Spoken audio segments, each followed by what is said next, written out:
ليه في تصميمات عينيك بتصدقها فورا وتصميمات تانية بتحس ان فيها حاجة غلط بس انت مش عارف ايه هي الحاجة الغلط دي؟ هي غالبا الخيانة البصرية اللي عملتها في حق الضوء والظل. معاكم أسامة حجازي، والنهاردة قررت اكشف لكم المستور في اول حلقة من سلسلة اسرار الفينش الاحترافي. هعلمك ازاي تخدع عين المشاهد وتخليه يصدق ان المستحيل حقيقة بمجرد شوية ظل ونور مظبوطين. اجهز يا صنايعي، ورشتنا بدأت.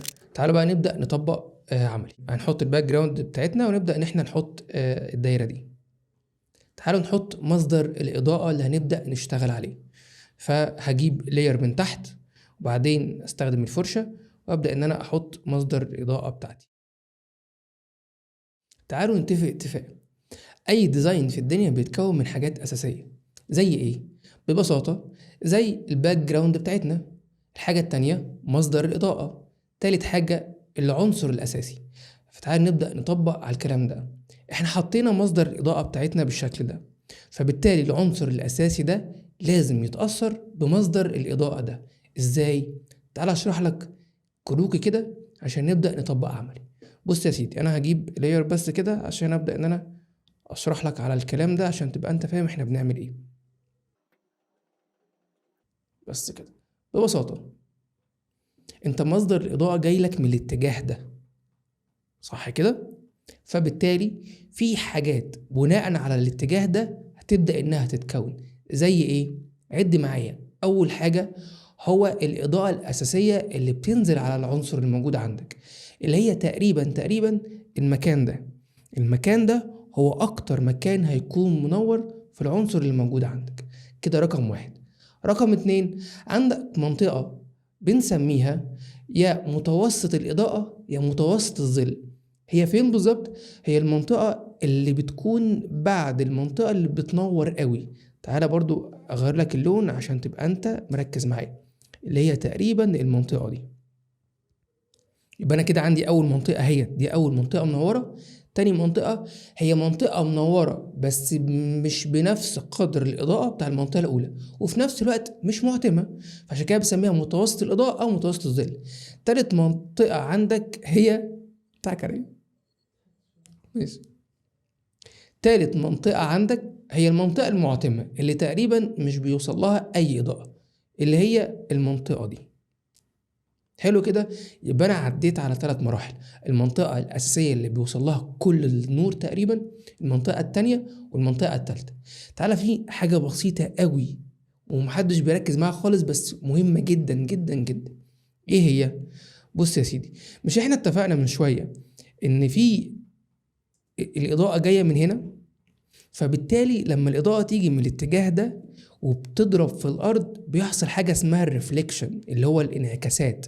فبالتالي الانعكاس بتاع مصدر الإضاءة اللي بيضرب في الأرض ده طبيعي جدا جدا جدا ينعكس على المصدر أو العنصر الأساسي اللي موجود عندك، اللي هي تقريبا بتكون المنطقة دي. ولكن لاحظ، هي بتكون حرفيا إضاءة طفيفة جدا جدا جدا، عشان لو زادت عن كده بتبقى غير واقعية بالمرة. فهي دوك بتبقى حاجة في الطرف كده. ايه تاني؟ بما اننا اتفقنا على كل الكلام ده، فطبيعي العنصر اللي واخد كل الإضاءة اللي موجودة دي يكون ليه ظل، فبالتالي الظل ده بيكون مرمي على الأرض. ركز معايا عشان ما تتلخبطش. احنا قلنا ان الإضاءة جاية من هنا، فبالتالي الظل بتاعك هيكون، خليني بقى اغير لك اللون عشان يبقى مختلف تماما. اللون الإضاءة بتاعتك هتكون حرفيا مرمية في الأرض كده كده. تعالى بقى نبدأ نطبق عملي على العنصر اللي موجود عندنا اللي هو حاليا الدايرة دي. تعالى بقى اشيل كل كروكي ده وابدأ ان انا انظم شغلنا. تعالى بقى نطبق اللي احنا عملناه كروكي ده على حاجة حقيقية. تعالى نحط مصدر إضاءة، وليفترض ان احنا حطينا مصدر إضاءة في الاتجاه ده، فرشة عادي جدا، مصدر إضاءة في الاتجاه ده. تعالى بقى نجيب العنصر الأساسي اللي نبدأ نطبق عليه، ونفترض ان هو دايرة. ابدأ ان انا اغمق الدايرة شوية، ابدأ ان انا ارسم دايرة بالشكل ده. احنا اتفقنا ان الدايرة دي هتمر بثلاث اربع حاجات. قلنا الإضاءة الأساسية، متوسط الظل أو متوسط الإضاءة، والمنطقة المعتمة عادي جدا، ومنطقة الانعكاسات أو الريفليكشن. فتعال نبدأ بأول حاجة بالإضاءة الأساسية اللي هي تكون واخدة الإضاءة تقريبا كلها. فهجيب لاير من تحت واضغط على اللاير ده اعمل له كليبنج ماسك. ليه بعمل كليبنج ماسك؟ عشان يكون التأثير جوه الدايرة بس، بعمل على اللاير مش على الدايرة. واروح اجيب فرشة بقى، طبعا استخدم اللون الابيض بتاعي وابدا ان انا اشتغل. افترض ان انا ممكن ازود الهاردنس شويه عشان مش عايزها ناعمه قوي. بص الاضاءه جايه من هنا، فبالتالي الاضاءه هتبقى مرميه على الدايره بالشكل ده كده. دي كده اول حاجه. ولو حسيناها تقيله شويه ممكن نخففها. تعال نعمل المنطقه الثانيه، متوسط الظل او متوسط الاضاءه. بس انا عايز اخليها تحت اللاير بتاع الدايره بتاع الفرشه البيضاء، فاضغط على اللاير بتاع الدايره نفسها واجيب لاير من تحت. بص بقى تحت اللاير بتاع الفرشه البيضاء واعمل له كليبنج ماسك جاهز. اروح اجيب لون رصاصي بقى، افترض ان هو مثلا الدرجه دي كويسه، وابدا ان انا ارمي الاضاءه بتاعتي بالشكل ده. طيب بص كده، عندك الاضاءه الاساسيه اهيت، متوسط الظل اهو. تعال شيل الاتنين عشان تعرف الفرق. بص الاضاءه لوحدها اهوت، في فرق. بص اضاءه وعتمه، مفيش السلاسه او النعومه بتاعت متوسط الاضاءه. فلما حطيناها بص فرق كبير قوي. تعالى الحاجه بقى التالتة، الريفليكشن او الانعكاسات. هجيب فرشه وابدا ان انا طبعا اختار لون ابيض، وركز معايا في النقطه دي ارجوك. انا عامل كليبنج ماسك اهو عشان كله بيغلط فيها. عشان اعمل ريفليكشن مش مطلوب مني نهائي ان انا ادخل جوه الدايره عشان اظبطها. بص مش مطلوب منك انك تعمل كده، ده مش هيكون واقعي. انا بشتغل اصلا بره الدايره. تعال اوريك ازاي. هقلل فلو واللي هشرح لك الفرق بينه وبين الاوباستي عشان مهم جدا صدقني. بص كده، هبدا ان انا من بره الدايره حرفيا. بص هبدا ان انا ارمي. بص الفرق، محتاج اعمل حرفيا خيط من الاضاءه كده عشان ما يكونش فيك، عشان الموضوع ما بيكونش كبير قوي زي ما انت متخيل. الحاجات دي خد وقتك فيها قوي، خد وقتك فيها قوي. بص كده، شايف هو ده. بص قبل، بص بعد. مهم جدا جدا الريفليكشن ده.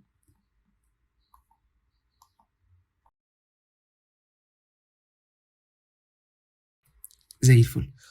الحاجات دي برضو محتاجة تظبط شوية اهوت.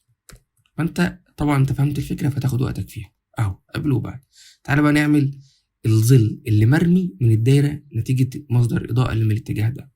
هروح على اللاير بتاع الدايرة وانسخ نسخة كنترول جي، وخليها نصيحة مني، خليك في النسخة اللي تحت مش اللي فوق. ليه؟ عشان اللي فوق داخل فيها كذا لاير، فخلينا في اللي تحت. اخلي لونها اسود طبعا 2 كليك اوت، وابدا باستخدام الكنترول. ايدي مش هتسيب الكنترول نهائي، ومن النقطة دي ابدا ان انا انزل بالدايرة بتاعتي اهو. بص كده، خلصت؟ لا طبعا. دورك بقى وانت دايس على الكنترول من كل نقطة تبدا تظبط الظل بتاعك. بص ابدا ان انا انيمها اهوت كده، وابدا من النقطة دي ارفعها فوق كده، وابدا من النقطه دي. كل ده وانا دايس على الكنترول مش سايبه نهائي اهوت بالشكل ده كده. وابدا ان انا خد وقتك فيها لحد ما تحس ان هي مظبوطه معاك. طيب انا هكتفي بكده، بس لسه برضو محتاج تاخد وقت اكتر، بس كده نوعا ما كويس. بعد ما خلصنا ده طبعا الظل بتاعك هيكون ناعم. هروح من قائمه فلتر، اختار حاجه اسمها بلور، حاجه اسمها جاوزن او جاشن بلور عشان ينعم. واخترت سمارت اوبجكت عادي جدا، ازودها شويه مثلا كده، او اختار بقى القيمه المناسبه ليك مثلا بالشكل ده. حاجه تانية اضافيه ممكن تعملها وبتفرق بصراحه، دي بس اظبطها لك شويه. طبعا انت فهمت الفكره فخلاص مش محتاج ان انت تتشرح لك يعني. إيه اللي انا محتاج اوضحه لك؟ لو انا رحت بالاريزر تول الجومه، ضغطت اوكي، ممكن انا محتاج انعمها مثلا شويه، فابدا ان انا بص الظل بتاعي بص انعمه بالشكل ده. ده مهم برضو، فانت جرب في ده عشان ده مهم جدا برضو. طيب المفروض بيكون في هنا حاجه اسمها السنتر شادو، اللي هو عن طريق يكون في بؤره ظل كده تحت. هنفترض انها موجوده يعني. ده كل حاجه. بص من دايره حرفيا فاضيه خالص، شفت انت بالشغل والتفصيل عملت ايه؟ حطينا الاضاءه، حطينا الاضاءه الاولى اهيت، وحطينا متوسط الاضاءه والظل التاني، حطينا الريفليكشن بتاعنا، حطينا الظل بتاعنا، وكل حاجه ظبطت ووضحت معاك. تعال نبدا نطبق ده على منتج تاني حقيقي بقى. تعال تعال نفترض على ان احنا نطبق على ازازه الكاتشب دي. انا حطيت هنا باك جراوند عادي جدا، محتاج احط الاضاءه بتاعتي، فاروح بالفرشه واجيب لاير طبعا. وصدقني مش شرط خالص خالص انك انت عشان تحط اضاءه انك تكون لونها ابيض. تعالى جرب ان انا اخلي مثلا اختار اللون افتح من لون الباك جراوند. بص ضغطت على الباك جراوند واخترت لون افتح اهوت. بص كده، زود طبعا الفلو بتاعي عشان يبقى كويس. بص شفت الفرق؟ فرق رهيب طبعا، اضاءه احلى بكتير. ممكن اختار لون هنا افتح وابدا ان انا اصغره كده واحطه هنا عشان يبان كده الاضاءه بتاعتي موجوده. تعالى بقى نبدا نطبق اللي احنا قلناه على الدايره على الهاينز ده. بما ان اضاءه النور جايه من هنا اهوت مصدر اضاءه، فبالتالي الحته دي كلها هتبقى منوره والحته دي كلها هتبقى مظلمه شويه. مش هجيب فرشه واضاءه، ممكن استخدم الكيرفز بقى. اروح اضغط على اللاير بتاع الهاينز وانزل من الادجستمنت لاير واختار الكيرفز واضغط على الكليبنج ماسك طبعا وابدا ان انا اغمق ده كله كده. انا غمقت ازازه الهاينز كلها. دورك بقى ان انا باستخدام الفرشه بقى اهو اشيل الجزء اللي انا عايز يرجع ينور تاني. فانا عندي دايس على الماسك واتاكد اللي هنا لونه اسود، ولازم يكون اسود اسود، الاوباستي 100% والفلو 100%. وابدا ان انا اروح افتح الجزء اللي انا عايز افتحه ببساطه. بص كده اهو، بس كده انا فتحت الجزء اللي انا عايز افتحه. بص قبل، بص بعد. بص قبل كانت عامله ازاي، بعد بقى في جزء منور وجزء مش منور. ايه تاني؟ هبدا ان انا احط سورسين ظل بقى. السورس الاولاني بتاع الظل اللي هيكون تحت ازازه الهاينز مباشره، عن طريق ان انا اضغط اطبق الفرشه دي شويه كده وابدا ان انا اروح تحتيها اهوت وابدا ان انا ارمي. سوري، لازم يكون غلطه اهيت، لازم يكون اللاير تحت الازازه نفسها تحتها مباشره اهو، واحط زي الفل. تعالى بقى ان احنا نعمل الظل اللي يكون مرمي في الارض، اللي يكون المفروض في الاتجاه ده. فهنسخ نسخه كنترول جي وخليني في النسخه اللي تحت. انا عايز اخلي لونها اسود. خد الشورت كات ده عندك لحد ما نتكلم فيه. كنترول يو بيفتح لك قائمه اليو اند ساتوريشن. انا عايز اخلي لونها اسود، فاروح عند اللايتنس دي خليها -100 عشان يكون لون اسود. بص اشيل لك الاثنين اللي فوق، انا عايز ده بالظبط كده. ارجعها تاني. وخد نصيحه عندك برضو، اعمل اللاير ده ريسترايز لاير عشان يبقى سهل معاك وانت شغال، واستخدام الكنترول زي ما اتفقنا. وابدا ان انا ارميه لتحت كده. وخد وقتك ارجوك في دي عشان هتتعبك شويه. بص ابدا انزلها تحت اهوت كده كده كده، وابدا انزل بيها لتحت اهو. بص بالشكل ده. ليه خليتها طويله شويه كده؟ عشان الظل ده النور ده تحس نور وقت المغربيه مثلا، فطبيعي وقت المغربيه الظل بتاعك بيكون ناعم وطويل. فافترضنا ان هي كده بس مش اكتر كده اهوت مثلا. ده بالنسبه لي كويس قوي. ايه الخطوه اللي بعدها؟ انت عارف طبعا. هروح اختار فلتر، من فلتر بلور، ومن بلور جوز بلور اهوت عشان يكون ناعم طبعا، بس هقلل القيمه دي شويه كده. ولو حسيت ان الظل ده تقيل هروح من الاوباستي ابدا ان انا اقلله شويه. بص